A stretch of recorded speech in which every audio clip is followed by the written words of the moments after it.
Hello everybody, welcome back to the online course on Embedded System Design, Verification and Test. So, in our last class we have introduced about BDD, Binary Decision Diagram, and we have introduced what is Ordered Binary Decision Diagram OBDD and ROBDD, Reduced Ordered Binary Decision Diagram. And we have seen that if you follow a particular variable ordering, then ROBDD representation of a given Boolean expression is unique. That means, it is the canonical representation of the given Boolean expression if we use ROBDD with a variable ordering. If we change the variable ordering, then the structure of BDD may change for ROBDD. Now, today we are going to see what we can use or where we can use that BDD. So, we are saying that ROBDD can be used to representation of a state transition system, and finally, that ROBDD representation of the state transition system will be used for model checking algorithm. In that case, the model checking algorithm will be known as symbolic model checking. So, our basic objective is to find out how to represent a given transition system with the help of OBDDs. So, this is a state transition system. So, we are having 4 states S0, S1, S2 and S3, and it is having some transition like say S0 to S1, like that we are having transition, and this is a simple transition system that I am representing over here.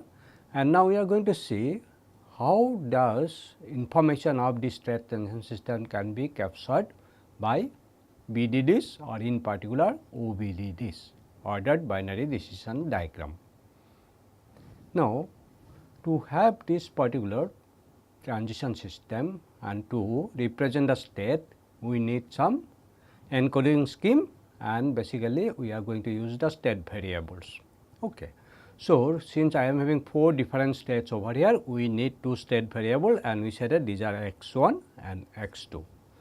And when we correlate this transition system with cryptostructure which is used for your model checking, then this x1 and x2 may be considered as an atomic proposition of the system, and these values may take, or this variable may take the values either 0 or 1. That means, it may happen that x1 equal to 0 and x2 is equal to 0. So, this combination is going to represent one of these particular state. And what is the meaning of these things? That means, you can say that the signal value of the variable x1 is 0 and signal value of the variable x2 is 0, or the atomic proposition values are 0. Similarly, we may get another configuration x1 is equal to 0 and x2 equal to 1. In that particular case, we are getting another state where we can say that signal value of x1 is 0 and signal value of x2 is 1, or we can say that atomic proposition x1 is false and atomic proposition x2 is true. So, this is the way we are representing the states, and if you correlate with Kipke structure, then we will say that this is the labeling of the atomic proposition on those particular state. Okay. Now, for that we are using these 2 state variable x1 and x2. So, these 4 state can be represented like that S0, the state S0 is your x1 bar, x2 bar. That means, the values of both the atomic proposition or the state variables are 0, 0 over here. That means, we can say this is the state 0, 0. S1 is your x1 bar, x2. That means, we can say S1 is 0, 1. S2 is your x1, x2 bar. So, S2 is your 1, 0, and S3 is your x1, x2. So, this is your 0, 0, this is your 1, 1. So, these are the 4 possible combination, and we are representing those particular state with the help of these 2 state variables, or you can say these are the atomic proposition, and one n indicates that both the atomic propositions are true in this particular state. Again 0 1 indicate that atomic proposition x1 is false and atomic proposition x2 is true. So, this is basically transition system along with the leveling function. Now, we may consider a set of states. Now, you just see that I am having 4 states S0, S1, S2, S3. Maybe we are interested for a particular state of state, say S0, S1, or we may be interested for another set of state S1, S2, S3. Okay. Now, how we are going to represent those particular states? I think you can visualize that since I am representing state S0 by atomic or say by their state encoding, that means I can say that x1 bar, x2 bar. Now, if we are having more state, that means you have to collect all those particular state, and finally, we are going to get a representation for those particular state of states. Now, for example, you just see that we are having this particular same state transition system, and the state encoding of these particular states are given is like that. S0 is equal to x1 bar, x2 bar, S1 is equal to x1 bar, x2, S2 is equal to x1, x2 bar, and S3 is equal to x1, x2. We know these things. Now, if I want to have this particular subset, say S0, S1, that means I have to represent this particular state S0 and we have to represent this particular state S1. So, either of these two states or both will be there. So, to represent this particular two state, I can use this particular Boolean expression. It will say that it is either this is true or this is true. That means, it is going to say that representing this particular state of state with this particular Boolean expression. Similarly, if we are going to take another set, say S0, S1 and S2, then this can be expressed with the help of this particular Boolean expression. Okay. So, now what we have seen over here, that means state of states can be represented with the help of Boolean algebra. Okay. That means we are going to use the expression of the Boolean algebra to represent the state of states if we are having a binary encoding of the states, and we are using or we are taking help of the atomic proposition to have a binary encoding of those particular states. Now, what we have seen is that first of all we have seen that set of state is represented by a Boolean expression. That means, we can use an Boolean expression to represent the state of state, and already we know that we can use OBDDs to represent Boolean expression. So, if I am having a set of states, consider any state of state, say S0, S1, say S2, this is a subset of the given state space. So, if I want to represent this particular set of state, what I can do? I can use a Boolean expression to represent this particular state of states, and we know that there is a BDD representation of any Boolean expression. That means, that Boolean expression can be now represented with the help of an BDDs, or in particular maybe OBDDs, order binary decision diagram. That means, we are going to follow a particular variable orderings of the variable. Maybe we can consider the variable ordering like that x1, x2 to represent this particular BDDs. So, now what we have seen, that set of states or an individual state can be represented with the help of an Boolean expression, and all the Boolean expression can be represented with the help of an OBDDs, order binary decision diagram, or maybe we can say that to be more specific, we can use ROBDD, that means reduced ordered binary decision diagram. Okay. So, what we have seen, that a set of states can be represented or can be constructed to represent those particular state of state, a binary decision diagram or ROBDD. As for example, you just see that I am considering this particular set of state S1 and S2. We know the Boolean expression for this particular state of state. This is your x1 bar, x2 and x1, x2 bar. Now, for this particular Boolean expression, we can construct an BDD, and here we are considering the BDDs as your BDD, and we are considering the variable ordering as your x1, x2. Now, we know how to construct a BDD and we know how to reduce it, and finally, we are going to get the reduced ROBDDs for this particular Boolean expression, and these ROBDDs are going to represent the state of states called S1 and S2. This is another example for the set of states S0, S2 and S3, and we know that S0 is x1 bar, x2 bar, S2 is your x1, x2 bar, and S3 is x1, x3. So, this is the Boolean expression for this particular state of states. After constructing the BDDs with that particular variable ordering x1 and x2, and after doing all the reductions, then finally, we will boil down to this particular ROBDD representation of this particular state of state. Now, we have seen that we can construct the ROBDDs for any given Boolean function, or which basically means that we can represent any set of states with the help of those particular ROBDDs. Now, generally if we are working with some set of states, then we generally perform some operation, maybe union, intersection, set difference, like that.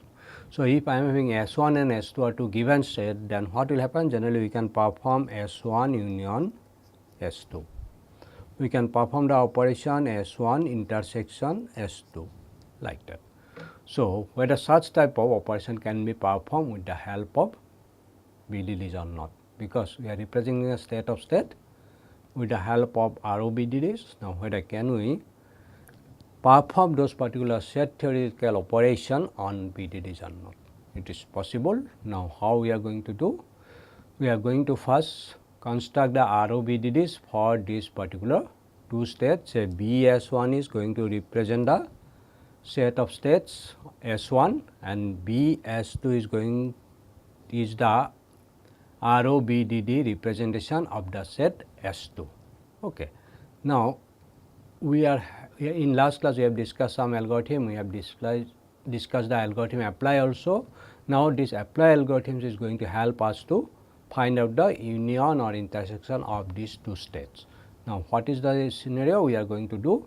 So, for union we are going to use this particular method apply, and this is the scenario apply plus BS1 and BS2. That means BDD representation of the set S1 and BS2 is the BDD representation of set S2.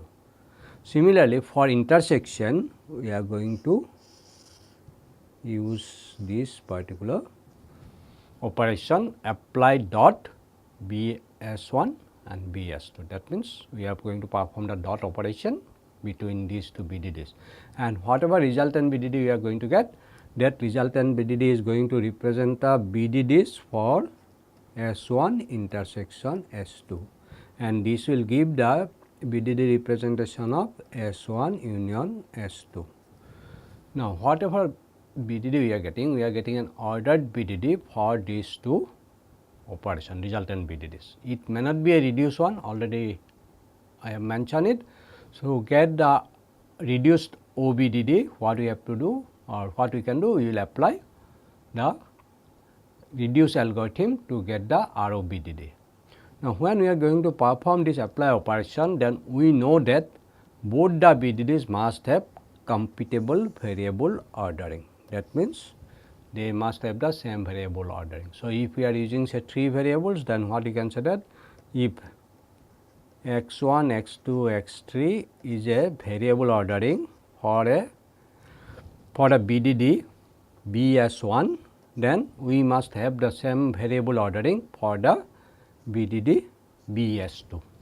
Then only we can use this particular apply method. So, this is a basic requirement that both the BDDs must have computable variable ordering.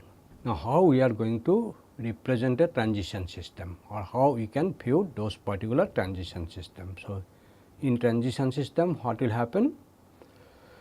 We are having a transition from one state to the other state. Now, first we have seen how to represent the states, or if you are going to consider a set of state, we have seen how we are going to consider those particular set of states and how we are going to represent those particular state of state with the help of BDDs. Now, in transition system we are having those particular states say S0, S1 and we are having a transition from S1 to S2.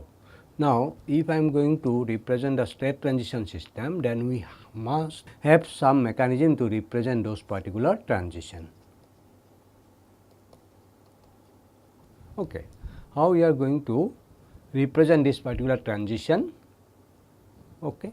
So, for that you just say this is a state x1, x2 bar and say this is my state x1 bar, x2. Okay. So, in this particular case say it is this transition, say this is state S0 and this is state S1. Now, in this transition it involves that I am going from state S0 to S1. Okay. Now, in that particular case say we are in a transition, we are going from this particular state S0 to S1. Okay. Now, in that particular case we know that to have this particular transition we need some time and generally all the times will be captured by our clock. That clock may be synchronous or asynchronous, whatever it may be. I can say that this is my clock.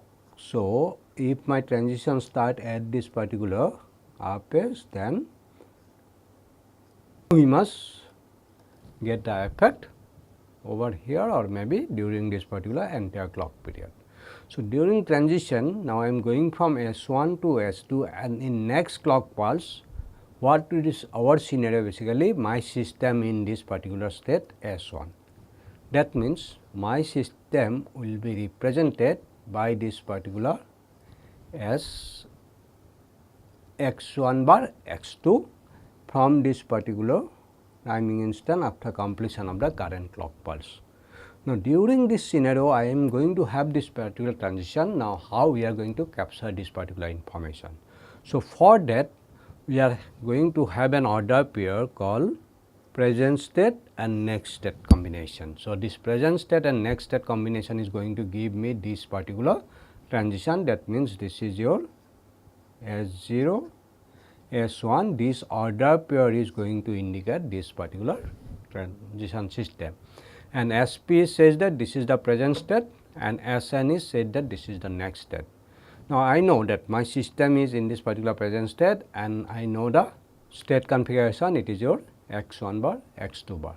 When we are going to the next state to represent this particular order pair, we have to take help of another set of variables which are basically known as your next state variable. So, the next state variable basically we are going to indicate by the prime version, say x1 prime, x2 prime. So, to represent this particular transition, we are going to use this particular next state variable and with the help of next state variable, we are going to indicate this particular transition and after this particular clock pulse, my state position will be your x1 bar x2. Okay. So, this transition now, if I am going to take help of this particular state variable, this transition may be having the representation is like that. My present state is x1, x2 bar, okay, and next state it is going to have your x1 prime, x2 prime, and this is your x1 prime bar, because this is the scenario. So, after this particular when next clock pulse arrives, that means my state variable will be x1 bar x2. So, with the help of this particular expression, we are going to represent this particular transition from S0 to S1. So, that is why we are saying that if the state transition system is represented with the help of those particular variable x1 to xn, that means if I am using n variables, that means total state space can have 2 to the power n states, and to represent those particular transition, we are going to take help of another set of variables and we indicate with the help of their prime version. So, x1 prime to xn prime is going to have the next state variables. Okay. So, with this we are going to construct the or represent the each and every transition. Okay. So, this is the state transition system. We know this is the representation of 4 states and we are using these 2 state variable. Now, how I am going to represent this particular transition system. So, already I have mentioned that we are going, if we are having the present state variable x1 and x2, then we are going to take help of a next state variable x1 prime and x2 prime to represent the transition from S0 to S1, and we know that S1 is x1 bar, x2 bar. So, this transition is basically represented by x1 bar, x2 bar dot x1 prime bar, x2 prime. So, this is the transition from S0 to S1 and this transition will be represented by this particular Boolean expression. Now, if I want to represent this particular transition where it is saying that there is a transition from state S3 to S3. So, S3 is represented by x1, x2.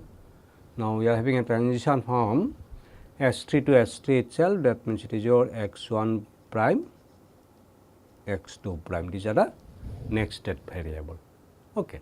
So, this is the way we are going to represent each and every transition. Okay. And when I am going to represent the entire state transition system, this is nothing but the collection of those particular transition. That means, what I can say that if this is my transition, say y1, y2, y3, y4 and y5. So, I am having total 5 transition. So, total transition system will be represented by your y1 plus y2 plus y3 plus y4 plus y5. So, this is the complete transition system. Now, what is y1? I am talking about this transition, that means this is your x1 bar, x2 bar, x1 prime bar, x2 prime plus y1, y2, y3 and y5 we have already said this is your x1, x2, x1 prime, x2 prime. So, again we are getting a Boolean expression for the state transition system. Now, I think you understand now why we are discussing all those issues. Since we are having a Boolean expression to represent our state transition system, that means that Boolean expression can be converted to an ordered BDD and we have to follow a particular variable ordering. I can say that I may use the particular variable ordering x1, x2, x1 prime, x2 prime, maybe this will be my variable ordering. So, with this particular variable ordering we can construct an OBDD, and after that if required we will apply the reduce algorithm to get the ROBDD, reduced ordered binary decision diagram. That means, ROBDD can be used to represent our state transition system. So, this is already I have said that. Now, if I am having a state transition system that can be represented with the help of an Boolean expression, and we know that we can use ordered binary decision diagram to represent any Boolean expression. So, what does it means? That means state transition system can be represented with the help of an OBDD. In general, if we follow a particular variable ordering, or in particular I can say that we can have an ROBDD representation of any state transition system. Okay. This is the way we can visualize it, and now we have come to the conclusion that any transition system can be represented with the help of an ROBDD. And for model checking, we know that we use the term Kripke structure, which is nothing but the state transition system with a labeling function, and with the help of labeling function we label the atomic proposition which are true in that particular state. And this is nothing but we can say that atomic proposition can be used as a state variables and it is going to give me a state encoding. So, whatever already we have discussed about this method, verification method called model checking. So, what is the requirement of the model checking? We are having a model of the system, and this model of the system is generally called as a Kripke structure. What is a Kripke structure? Just recap it. We said that it is finite state machine, but with an additional property that states are labeled with the atomic proposition, which are nothing but the, we can say that these are state encoding variables. And one more requirement is there, that transition function, whatever transition function we are having, that must be complete. That means, for every state we must have a transition to some other state, maybe to that itself also. Otherwise, we are not going to treat that as a Kripke structure. Now, specification of the property, we are talking about the CTL model checking. So, we are using CTL, computational tree logic, to represent the property and specification of the system, and we talk about the method, verification method, which is model checking method. And what we have discussed about the model checking method, it returns the set of states where given CTL property is true. So, you just see, we can represent this particular your Kripke structure with the help of an OBDD. Okay. We are giving a CTL formula. When we are going to verify it, it will return as a set of states where that particular formula is true. Now, whatever the set of state we are getting, again that can be represented with the help of an ROBDD. So, my transition system or Kripke structure is represented with the help of an ROBDD. After model checking algorithm, it will return me an ROBDD, and what that ROBDD is going to represent? It is going to represent the set of states where the given CTL formula is true. So, that means we may have a method for model checking where we are going to use BDDs. Okay. And if we use BDDs for model checking, that is basically known as our symbolic model checking. Okay. This term is given as your symbolic model checking. So, in general, when we talk about a model checking, what we are getting, it is a graph traversal algorithm. Here represent the system with a finite state machine or finite state transition system, and our algorithm traverses each and every state to check whether a given CTL formula is true and not, true or false.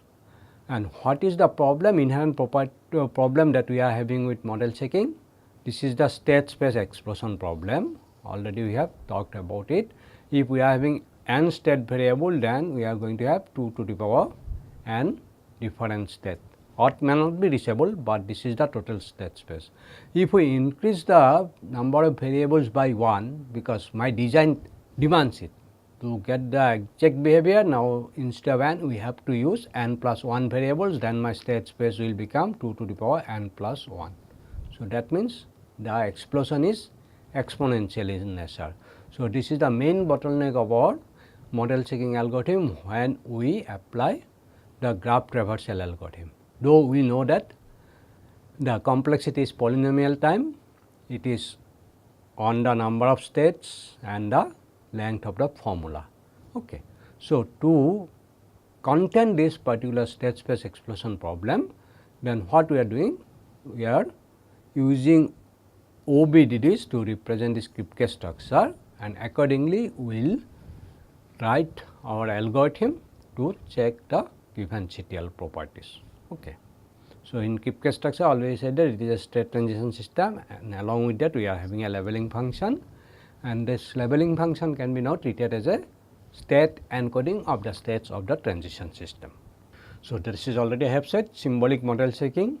It is similar to our model checking method, but to represent the state space we are using BDDs, and after that we will apply our algorithm to check a given property.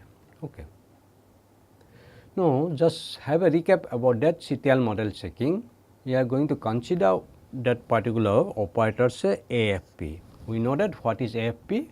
In all part in future P is true. So, if you are in a current state, okay, wherever you go, at least in all execution traces, somewhere in future you must get a state where the CTL formula P is true. Okay. So, in that particular case, we say that the CTL formula AFP is true over here. This is the meaning of this particular temporal operator or CTL operator AFP. Now, we have already discussed about the algorithm how to check for this particular property. Now, what are the step? It says that if any state S is labeled with P, then label it with AFP. Okay. So, if any state, if it is labeled with P, then what will happen? Label the state with AFP, because this is according to our semantics that we have defined, because my semantics says that future includes the present also. Then after that we will repeat this process, label any state with AFP if all successor states are labeled with AFP until there is no change. That means you just see what it is saying, that if P is true over here, then I am going to say AFP is true over here. If P is true over here, then I am going to say that AFP also true over here. Now, if I am having some other states and I am having such type of transition, then what we are going to say? We are going to repeat it, label any state with AFP if all successor states are labeled with AFP. Now, if you consider this particular state, it is having two successor states, they are labeled with AFP. So, we are going to label this one also AFP, but this cannot be labeled with AFP because it is having another transition, another successor which does not label with AFP. So, we are getting this thing. Now, similarly, if I am having some more state, then both the successor are labeled with AFP. So, I am going to label it with AFP. So, this is the method that we have to check for this particular temporal operator, CTL operator AFP. Now, just see the nature, what way we are doing it. It is nothing but somehow to find out the predecessor state of a set of states. So, initially it is marked with this particular set of state. Okay.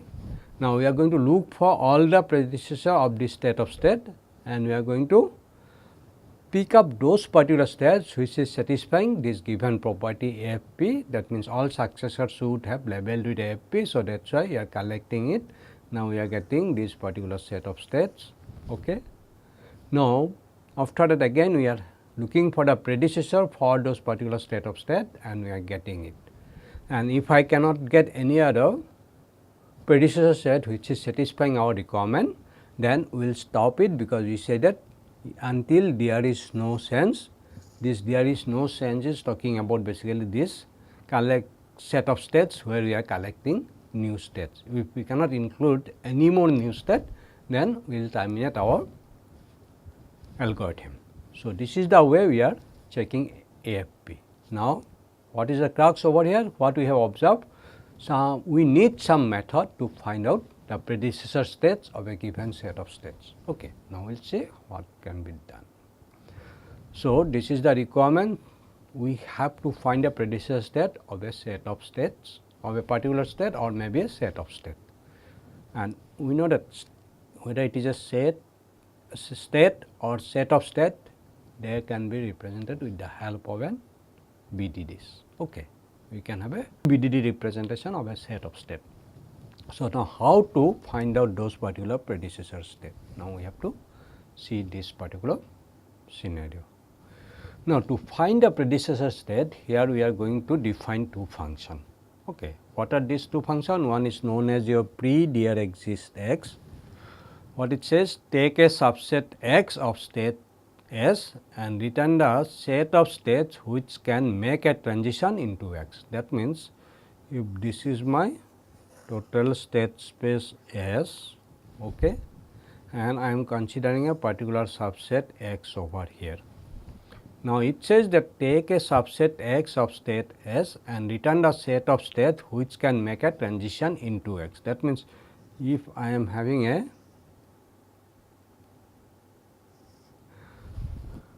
transition something like that, then what will happen?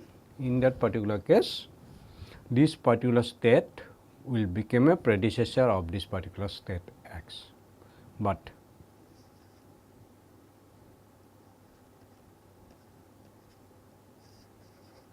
this S2 will not become a predecessor of this particular state S, because none of the transition is going to this particular set of state X. Similarly, we are having pre for all X. Take a subset X, this is a subset X of a given state S, and return the set of states which can make a transition only into X. So, it is saying that which can have a transition only into X. Now, if I consider these things, say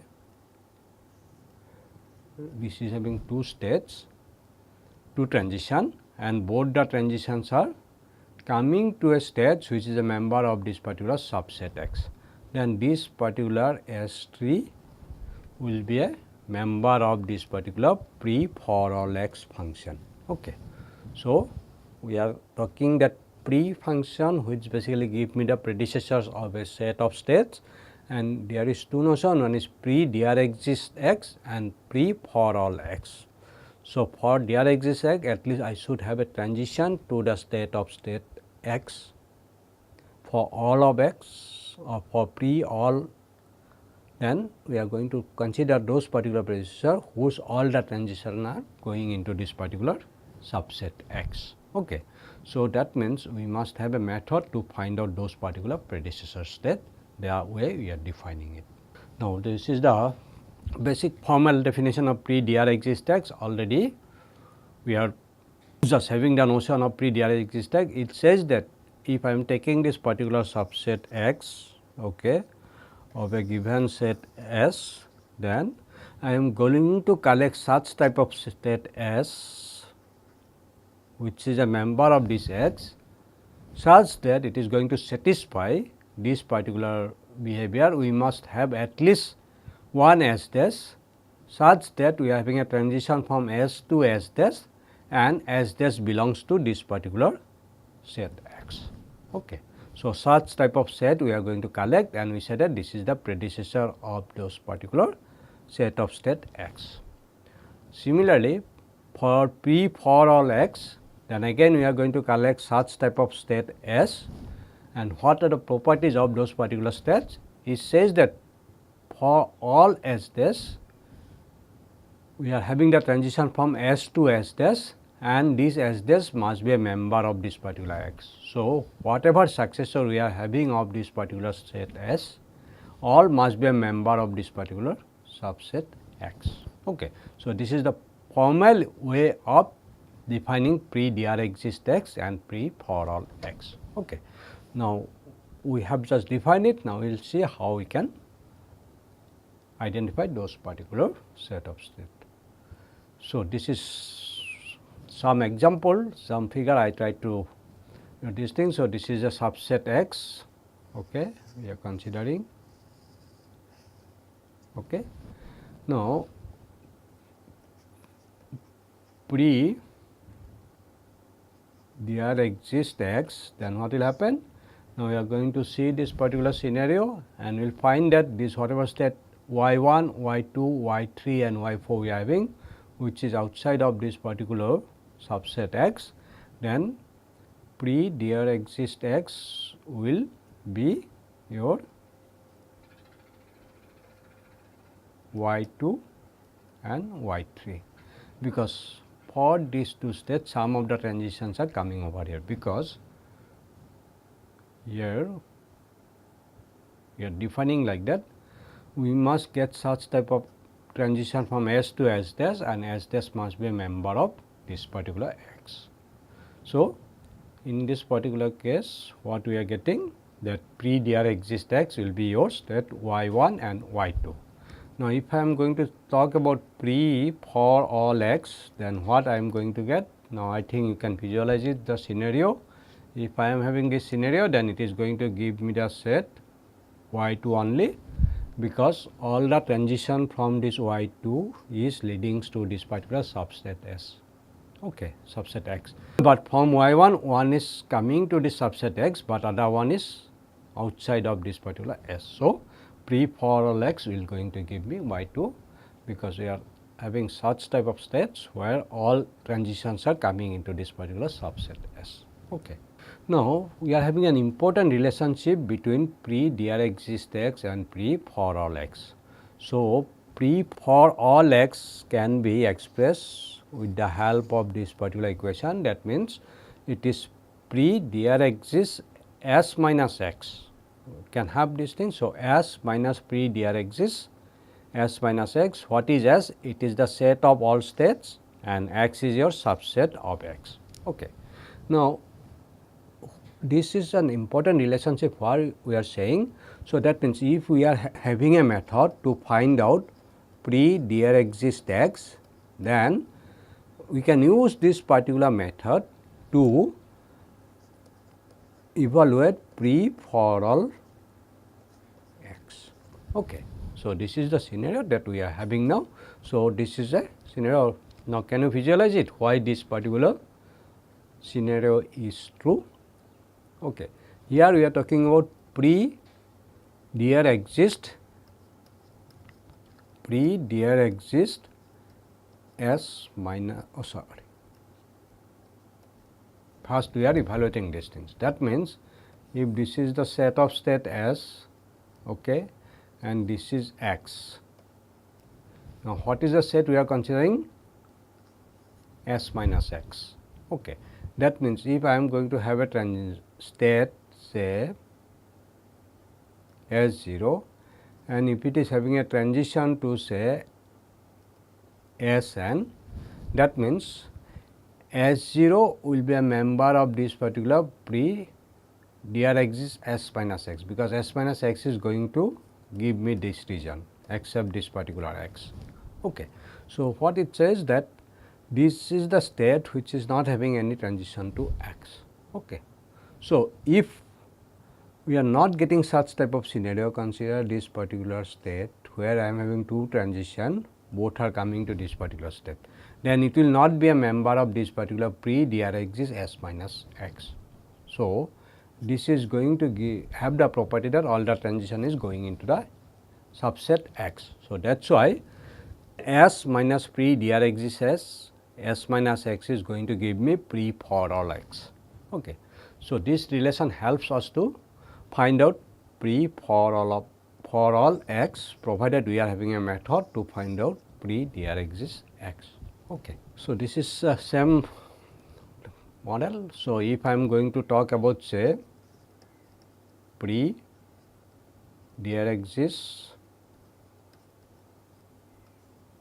S minus X and X is having this subset, by looking into this scenario, what we are going to get pre there exists at X minus S, you will find that we are having transition which are going outside of this particular X, all those states will be captured, but this state will not be captured, because all are going inside this particular X. So, pre for all X, if I am going to have, then what I am going to get? S minus pre there exists S minus X. Okay. So, basically this state will come into picture. So, that means we need a method to evaluate pre there exists X, pre there exists X. So, if we are having a method for this one, then we can have a method for other one also. And we have seen that for our model checking algorithm, our basic requirement is to find out the predecessor state of a given state of states. Okay. Now, we must have a method for this thing. So, if we are having a method to find out the predecessor states of a given set of state, then what will happen? We can implement a model checking algorithm. And when we implement a model checking algorithm with the help of our BDDs, then we say this is my symbolic model checking algorithm. Okay. So, what will happen now that transition system can be represented by your ROBDD, again subset X can be represented by ROBDDs. Now we should have mechanism or we should have method to find out that particular substate which are the predecessor of a given set of state. Again, if I am having a given set of state, that set of state can be represented with the help of an ROBDD. So, these are the issues. Transition system, I am having an ROBDD, given set of state we are having an ROBDD.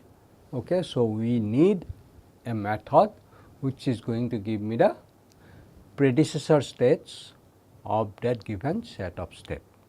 That means again it will return me a subset which will be which have some states, and that states can be represented by again an OBDD. So, basically it is going to return me the OBDDs which is going to represent those particular set of states which satisfies those particular predecessor property. Now, we have to see how we are going to implement it. Maybe today I am going to wind up my lecture over here. In next class we are going to talk about the implementation of this predecessor function, predecessor for there exists x, and we will use that particular function to have an symbolic model checking algorithm. Okay, just consider one scenario. It says that giving a very simple question. Now, we are all of you know about the state transition system. Now, we are saying that BDDs can be used to represent this particular state transition system. Now, how we are going to do it? We are having a state encoding of all the states, and state encoding can be done with the help of your state variables, and state variables can be treated as an atomic proposition of my system. So, just I am saying that now draw the state transition diagram of mod 6 counter. So, all of you know about counters.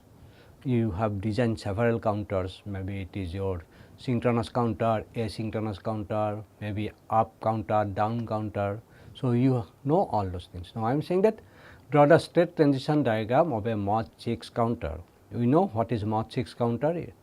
It counts from 0 to 5, and all of you know about your that state transition. So, if the system is having in say S0 which is going to count 0, then it will going to state S1 which will give me the count value 1. So, if it is my count value 0 0 0, then this is your 0 0 1, then it will go to S2, count value is 0 1 0, then it will go to S3, count value is your 0 1 1, then my next transition will be your S4 which is your 1 0 0,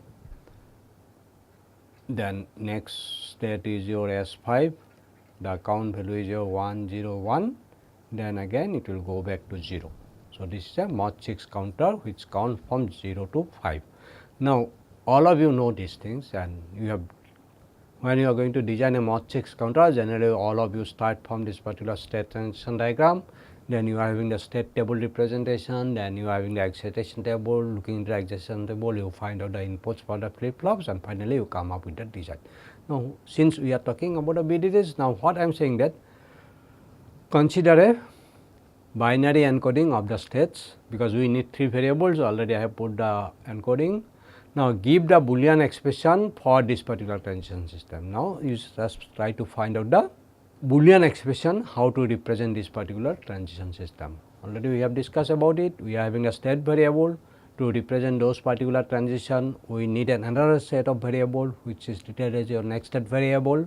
Then we can construct a Boolean expression to represent the entire state space. Okay, so this is the scenario we know. Now, once you get the Boolean expression for this particular state transition system of mod 6 counter, now you try to construct the BDDs. Okay, just try it. Let us see how what is the BDD that you are going to get. Now, just here I am talking about that indicator leveling function, because leveling function is going to give me or can be simply find out from the state encoding that we are using to represent different state. So, you just go through it. Maybe this is a very simple example I am giving.